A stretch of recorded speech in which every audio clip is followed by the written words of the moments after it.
مفتی صاحب ہم نے کربلا سے کیا سیکھا ہے؟ سر بہت اچھا سوال ہے جی.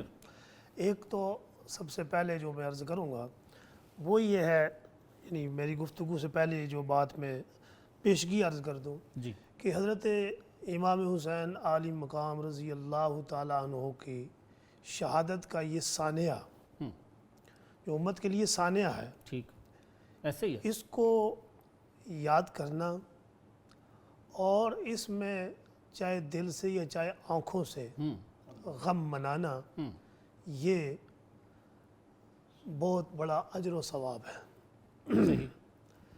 لیکن دوسری طرف جب بھی دنیا میں کوئی سانحہ ہوتا ہے تو سمجھدار لوگ اس سانحے سے سیکھتے ہیں. ٹھیک ہے. خود قرآن حکیم نے انبیاء علیہ السلام کے واقعات ذکر کیے اور اس انداز سے ذکر کیے کہ ان سے کوئی نہ کوئی سبق دیا ہے. بالکل یہ الگ مسئلہ ہے کہ آج کل ان واقعات کو بھی ہم نے اس انداز سے اس کی تفسیر کر دی ہے کہ واقعہ بڑا واقعی بن گیا. ہاں وہ کہتے ہیں کہانیاں ایسے. کہانیاں بڑھا دی ہیں ہم نے. قرآن حکیم کا مزاج یہ ہے کہ جتنے واقعے کی ضرورت تھی اتنے کوڈ کیا ہے اس نے. صحیح. ہم نے مزید ترقی کر کے جو رہتا تھا اس کو خود بنا لیا کہ یہاں مراد یہ ہو سکتی ہے. اب پڑھنے والا اس کو واقعی سمجھتا ہے. ایسے کربلا کا یہ واقعہ اسلامی تاریخ کا ایک بہت بڑا سانحہ ہے. جی. اس سانحے سے ہم نے کیا سیکھا؟ جی.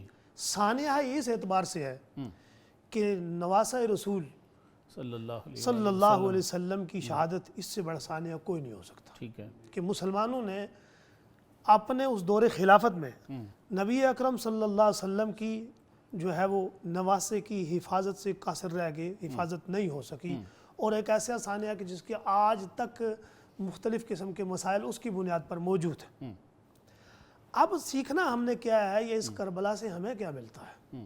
تو سیکھنا یہ ہے کہ امام حسین کا کردار کیا ہے. یہاں پر شروع میں نے پہلے گفتگو کی کہ امام حسین رضی اللہ تعالیٰ عنہ نے اپنے دور کے اندر جو مسائل دیکھے تو ان کے لیے سر بکف ہوئے اور کھڑے ہو گئے. ٹھیک.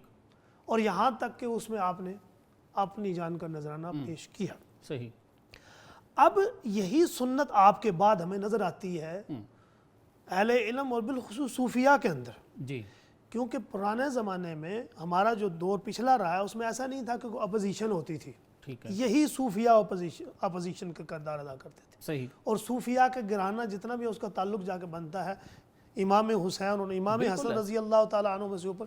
بالکل ایسے ہی. بالکل تو یہی وجہ ہے کہ جس کو آپ خانقاہی نظام کہتے ہیں. جی. ہمیشہ خانقاہی نظام نے جب بھی کسی بادشاہ نے کسی سسٹم نے اپنے مفاد کے لیے، اپنی عیاشیوں کے لیے یا اپنے اقتدار کو بچانے کے لیے کردار ادا کر کے ظلم، زیادتی اور انسانوں کے ساتھ غلط رویہ اختیار کیا تو وہاں پر اگر کوئی آپ کو اٹھتا ہوا نظر آتا ہے تو وہ خانقاہ اٹھتے نظر آتا ہے. بالکل ایسے. پہلے میں نے عرض کیا کہ جس طرح سر تحریک پاکستان کو دیکھ لیں کتنا بڑا کردار ہے صوفیاء کا. خانقاہ کا، صوفیاء کا. میں نے پہلے بھی عرض کیا کہ جس طرح مجدد الفیسانی سرہندی رحمۃ اللہ علیہ کو آپ دیکھ لیں کہ انہوں نے کتنا بڑا کردار ادا کیا. یہاں تک کہ جہانگیر کو گھٹنے ٹیکنے پڑے اور آپ نے اپنا شرائط نامہ منوایا کہ یہ ہمارا شرائط نامہ ہے. اس کے اوپر بلکہ آپ نے جو ہے وہ محمد خان کو خط لکھا کہ اگر یہ مانتا ہے تو اس کو احترام سے تخت دلی پر بٹھا دو یا لاہور لا کے بٹھا دو. صحیح. یہ شرائط ہے ہماری.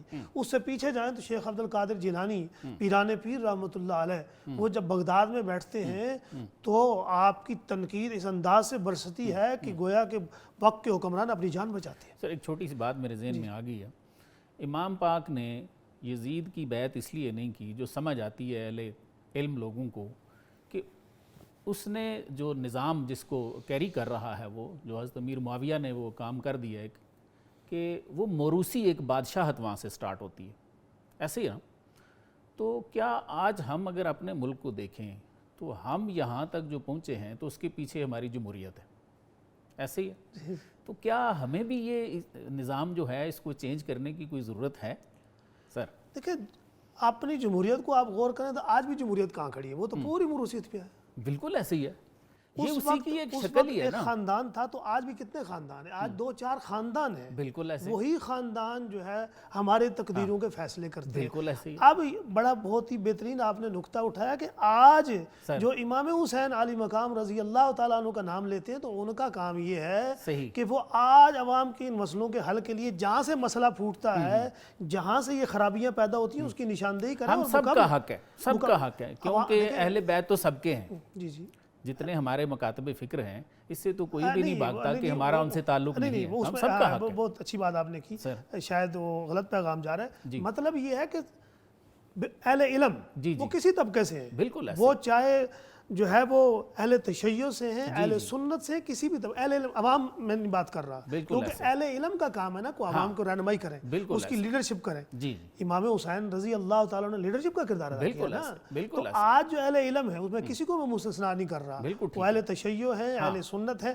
ظلم تو سب پہ ہو رہا ہے، یا اہل تشیع بہت خوشحال ہیں ہم نہیں ہیں، یا وہ ہم خوشحال ہیں وہ نہیں ایسے ہی ہے۔ ہے۔ یہاں تو رہنے والا، ملک میں رہنے والا، چاہے کرسچن ہے، چاہے ہندو ہے، چاہے سکھ ہے، وہ اس مہنگائی ظلم کی چکی سے 76 سال سے گزر رہا ہے۔ ایسے ہی ہے۔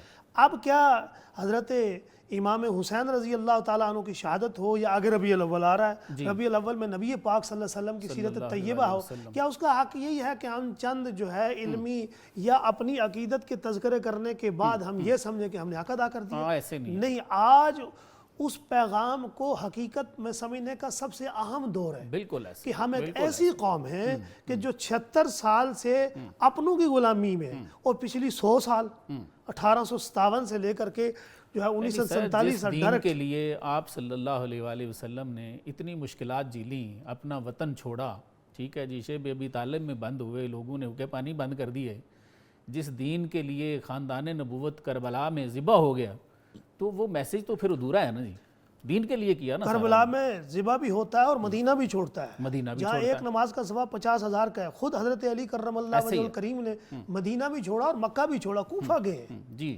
تو آج ہم کیا کر رہے ہیں؟ تو آج ضرورت اس بات کی ہے کہ اس دین اسلام کی جو قربانیاں ہیں، جس کی ہیں، ان کو سمجھ کر کے ہم اہل علم، جی، پڑھا لکھا طبقہ، وہ اپنی عوام کے لیے نظام حکومت کی طرف ہمیں جانے اپنے عوام کے لیے جو ہے قربانی دینے کے لیے جدوجہد کرے۔ نہیں کرے گا تو بس یہ ٹھیک ہے، بیٹھیں تذکرے کریں، اس کے بعد نظر نیاز یا جو بھی خیرات ہے وہ کھائیں پیئیں اور بات ختم۔ بالکل ٹھیک۔